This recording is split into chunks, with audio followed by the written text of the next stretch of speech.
There's reasons why that graph on the left is going to look different.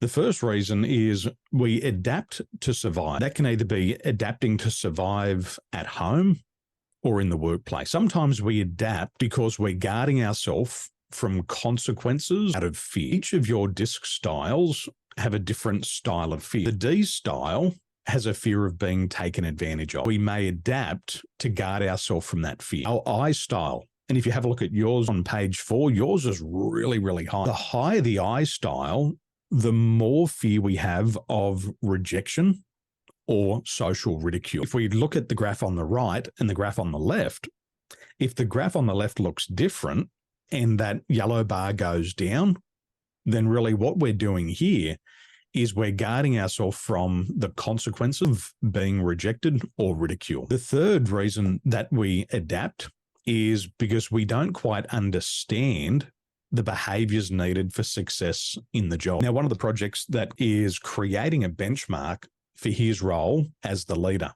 So he knows the exact behaviors needed for success on the job. Because if we've never had a behavioral benchmark, which you could probably be certain that 99.99% of the world's population don't have one for their career, then what we do is we adapt. We think, well, what do I have to be? What do I have to do this role? And so we keep adapting, but it causes a lot of stress. And then the fourth reason we might have an adaptation, and the graph on the left might look different to the graph on the right, is because we go through a stage of our life where we start to search and we start to ask ourselves the question, who am I? Why do I think and feel the way that I do? Why have I had all of these goals in life and still don't have them?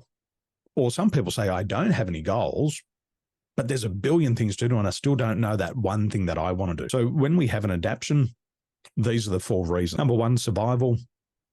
Number 2, consequences or out of fear. Number 3, not understanding the behavior needed for success.